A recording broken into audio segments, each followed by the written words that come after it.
The internet didn't just wake up confused, it woke up terrified.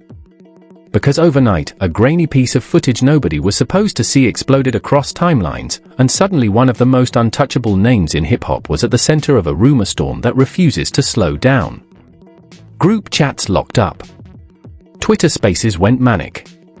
Fans stopped arguing about music and started asking one dangerous question over and over again: what if the internet is right about 21 Savage? This isn't regular rap beef. This isn't a misquoted interview. This alleged leaked footage that people online are claiming shows something that would shatter reputations, rewrite alliances, and flip hip-hop's unspoken rules upside down. The clip is short, unclear, almost harmless at first glance. But the interpretation is what's blowing everything apart. People are zooming in, enhancing audio, slowing frames, swearing they hear things they were never meant to hear. And once the word snitching entered the conversation, there was no pulling it back. What makes this moment explosive isn't proof, it's timing. Old tweets are resurfacing. Past interviews are being reanalyzed with brand new suspicion. Alleged insiders are suddenly brave, dropping cryptic hints and half-stories that sound just real enough to feel dangerous. Rappers are going quiet.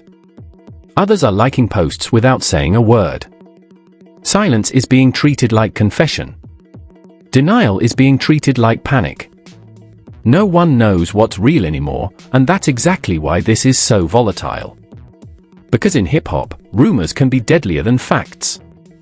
And once the internet decides a story feels true, it doesn't wait for confirmation. Whatever this footage really shows, or doesn't show, one thing is certain. This rumor isn't just trending. It's threatening to change everything. By the time the footage hit the internet, the narrative was already out of control. Nobody even agreed on where it came from, and that uncertainty only made it more lethal. One account posted it without context. Another reposted it with a caption that changed everything. Suddenly, the phrase, 21 Savage snitching was everywhere, stitched into tweets, plastered on thumbnails, whispered in Twitter Spaces like a curse people were afraid to say too loudly. The clip itself was short, blurry, and maddeningly incomplete. A hallway. Voices in the background. A figure people insisted was 21 Savage standing near people they insisted were federal agents. No paperwork shown. No confession heard. Just implication. And implication was enough. The internet didn't wait for verification. It never does. Instead, users slowed the video down frame by frame, circling faces, pointing out body language, claiming they recognized voices. Someone swore the location matched a federal building. Someone else claimed the timestamp lined up with a past legal issue. Every theory contradicted the last, but all of them shared one thing in common: they assumed guilt before asking questions. And once that assumption took hold, the story stopped being about the footage. It became about reputation. Old moments resurfaced instantly. A past interview where 21 Savage talked about moving smarter was reframed as coded language. Lyrics once praised for introspection were now being dissected as possible confessions. Tweets about the streets not being worth it were screenshot and reposted as evidence of a long game. Fans who once defended him aggressively began hesitating. Detractors smelled blood. The line between rumor and reality blurred so fast that by the time anyone tried to slow it down, the damage was already spreading. Then came the alleged insider leaks. Anonymous accounts claimed they'd known for years. Screenshots appeared showing supposed group chats where unnamed industry figures allegedly discussed quiet cooperation and playing the long game. No names confirmed. No sources verified. But the messages were believable enough to feel dangerous. One post claimed the footage wasn't even the worst part, that longer clips existed and were being shopped privately to blogs. Another claimed lawyers were already working behind the scenes to keep certain things from surfacing.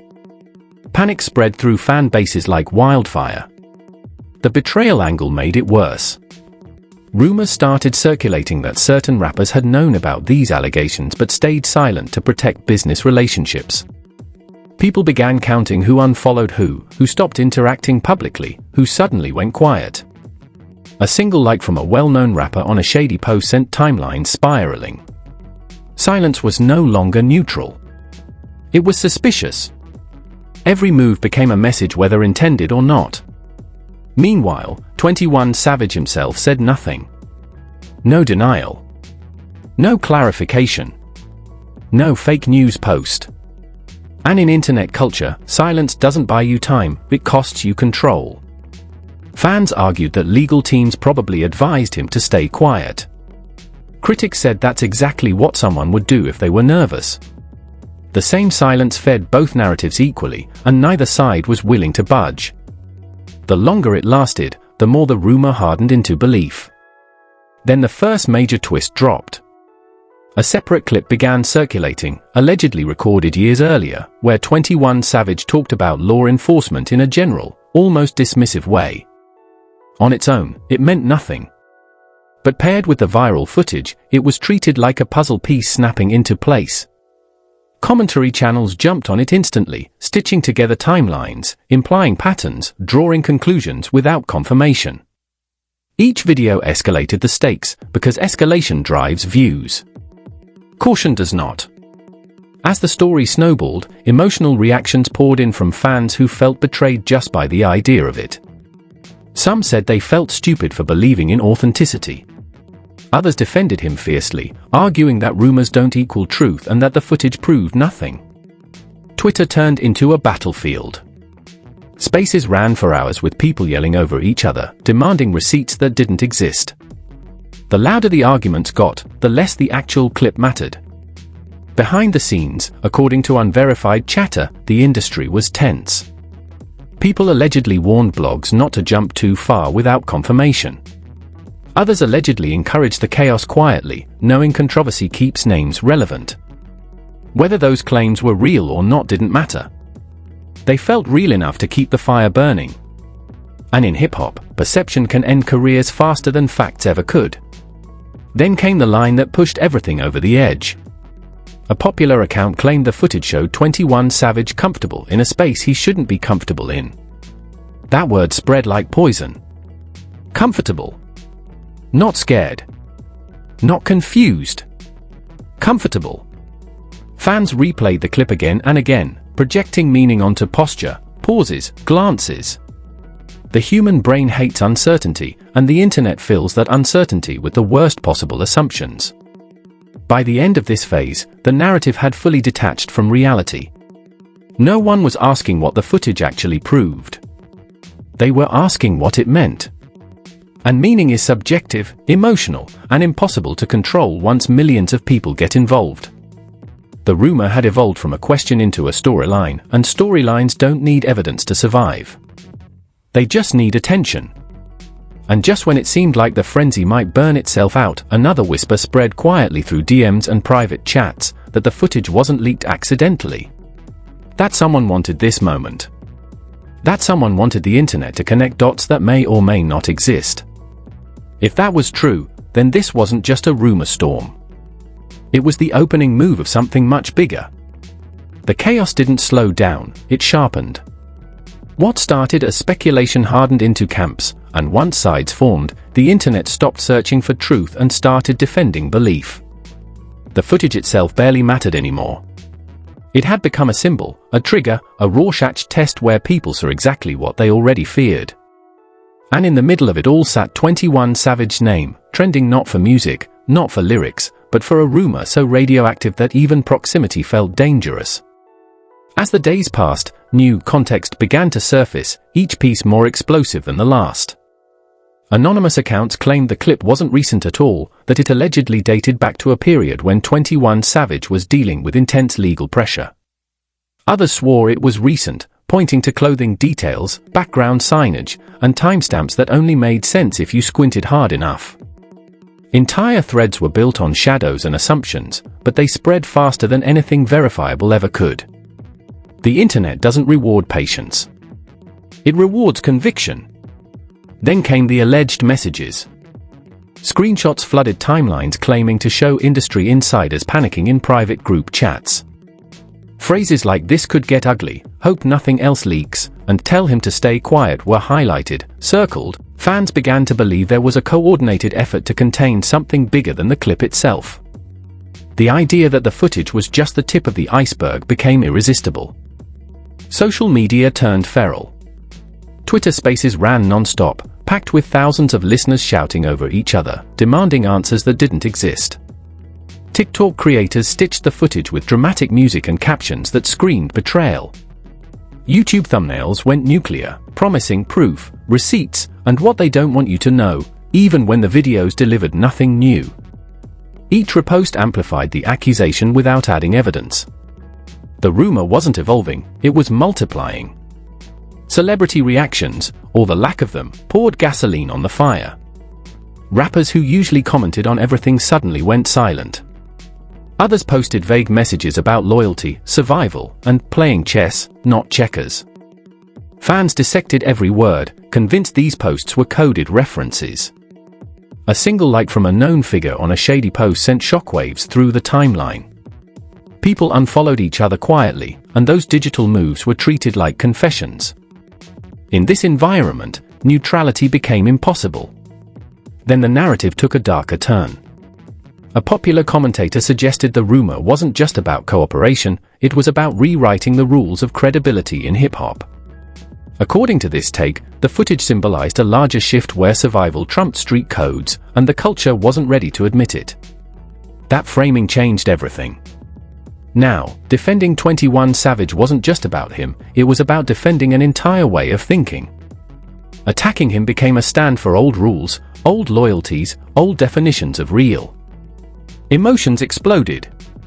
Fans who had grown up on his music felt personally betrayed by the idea of it all. Others pushed back hard, arguing that rumor culture was destroying artists without evidence. Accusations of hypocrisy flew in every direction. People brought up other rappers who had faced similar allegations and how differently they were treated. The conversation stopped being about fairness and started being about power: who gets protected, who gets sacrificed, and who decides. Behind the scenes, according to unverified whispers, pressure mounted. Blogs were allegedly contacted and warned to tread carefully. Lawyers were rumored to be monitoring posts. Content creators claimed videos were being flagged mysteriously. Whether true or not, the perception of suppression only strengthened belief that something was being hidden. Nothing fuels suspicion like the feeling of censorship. The more people thought they were being silenced, the louder they got. Then came another twist that cracked the conversation wide open. A former associate of an associate, far enough removed to claim distance but close enough to sound credible, hinted in a now-deleted post that the clip doesn't show what people think it shows. That sentence alone reignited everything. Was it a defense? A warning? A threat? Screenshots of the deleted post spread instantly, analyzed like scripture. If the clip didn't mean what people thought, then why delete the clarification? Or was the deletion proof that someone had been told to shut up? At the same time, counter-narratives gained momentum. Legal-minded users broke down why the footage proved nothing. Others pointed out how easily federal buildings could be mistaken for office complexes. Some reminded everyone that presence doesn't equal cooperation. These voices were loud, but they were drowned out by the spectacle. Rationality doesn't trend as well as outrage, and in a rumor-driven storm, doubt feels weaker than certainty. The emotional temperature hit a boiling point when fans began turning on each other. Longtime supporters accused defenders of being naive. Defenders accused critics of wanting destruction more than truth. Friendships fractured in comment sections. People muted each other over arguments about something no one could prove. The rumor had escaped the screen and started reshaping real relationships. That's when it stopped being entertainment. Through it all, 21 Savage remained silent. No statement. No post. No cryptic message. Just absence. And absence became the loudest sound in the room. Every hour without a response allowed the rumor to stretch further, filling space with imagination. People convinced themselves that if it were false, it would have been shut down immediately. Others insisted that silence was the only smart move in a legal minefield. Both sides felt justified. Neither could win. As the second wave crested, one realization became impossible to ignore. The rumor no longer needed the footage. It had grown beyond it. The clip was now just an origin story, a reference point people no longer revisited. The real drama lived in reaction, repetition, and reinforcement. The internet had written its own version of events, and it was emotionally invested in that version being true. And just when it seemed like the conversation might collapse under its own weight, a new claim began circulating quietly that the footage wasn't leaked for exposure, but for leverage. That someone wanted the threat of belief more than proof. If that was even remotely true, then this wasn't about clearing a name or destroying one. It was about control. And control, once introduced into the equation, changes everything. By the time the story reached its breaking point, it no longer felt like a rumor chasing 21 Savage, it felt like a narrative hunting him. The internet had already decided this wasn't just about a clip anymore. It was about what the clip represented. Trust. Authenticity. Survival. And once those words entered the conversation, logic quietly exited the room. People weren't waiting for answers. They were waiting for confirmation of what they already believed. As the pressure intensified, the fallout became deeply personal. Fans reported feeling genuinely shaken, not because anything had been proven, but because the illusion they built around an artist suddenly felt fragile. Comment sections filled with grief disguised as anger. People talked about feeling played, even while admitting they didn't actually know what was real. That emotional contradiction only made the situation more volatile. When belief is emotional, facts become optional. Then came the wave of alleged behind-the-scenes reactions. Screenshots circulated claiming that industry figures were privately urging calm, telling people not to jump to conclusions. Others claimed the opposite, that certain camps were panicking, scrambling to control damage before more context surfaced. Again, none of it could be verified. But the tone of the messages mattered more than their authenticity. They sounded urgent, defensive, nervous. And that tone fed the idea that something bigger was lurking just out of frame. A new angle began to dominate the conversation. What if the footage wasn't incriminating at all, but strategically ambiguous? Commentators suggested that ambiguity was the point. That whoever released it understood exactly how the internet works. You don't need proof. You need doubt. Doubt forces conversation. Conversation forces reaction. Reaction creates leverage. Under that lens, the footage stopped being evidence and started being a weapon, not to prove guilt, but to destabilize perception.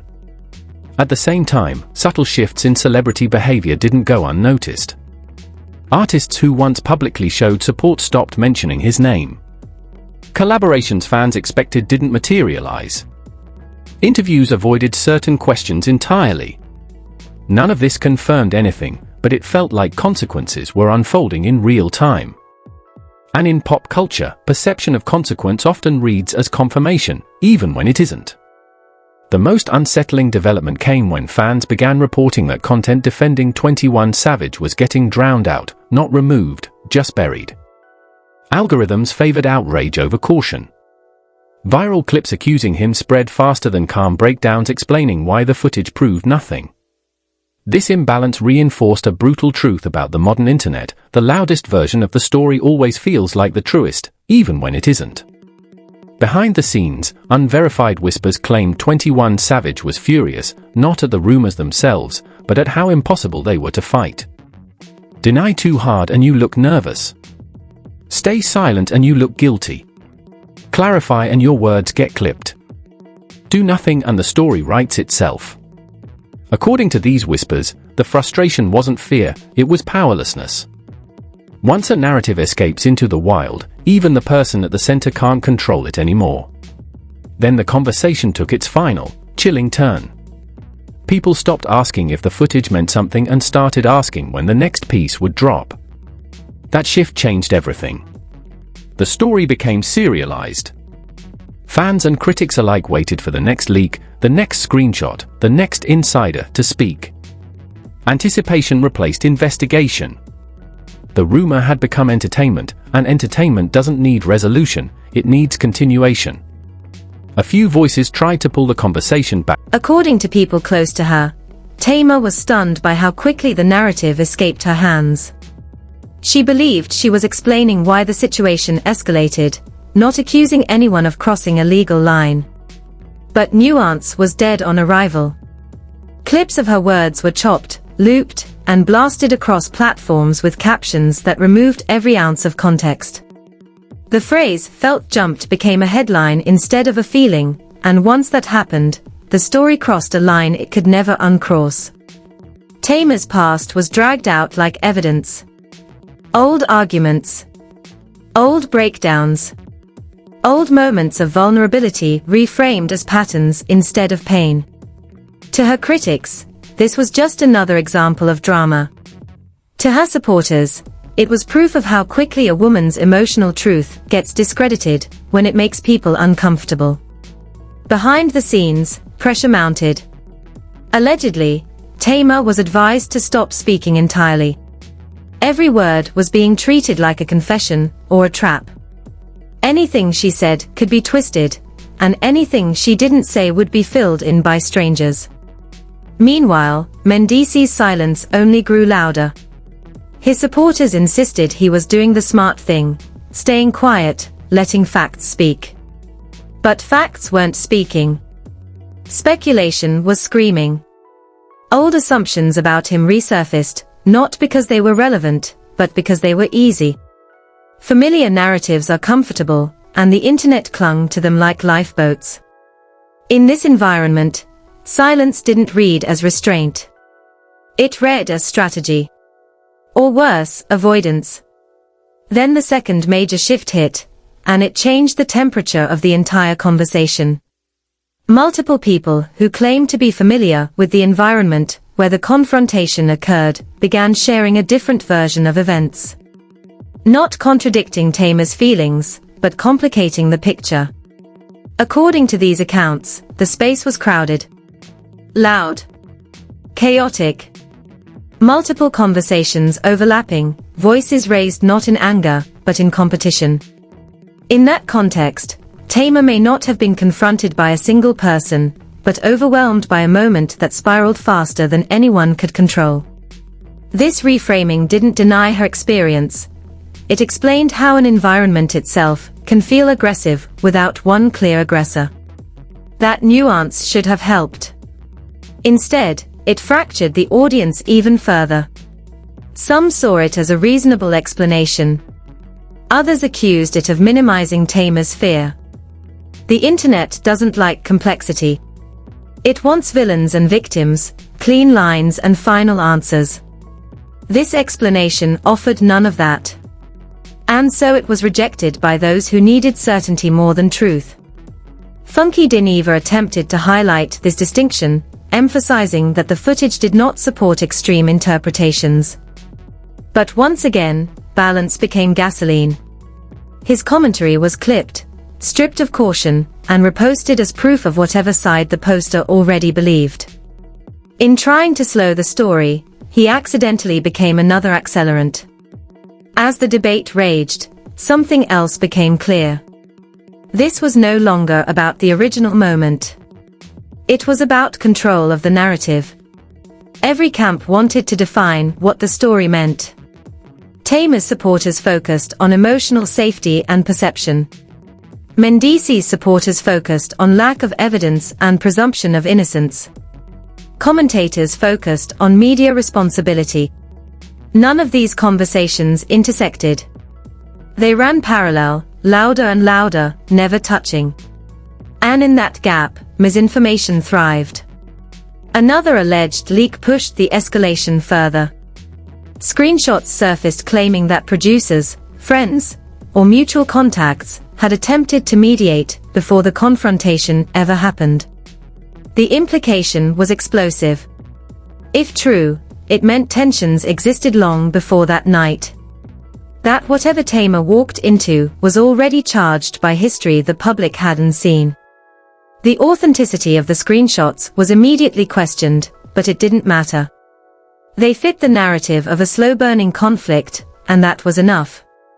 Viral clips don't require verification, only plausibility. The pressure took a visible toll. Fans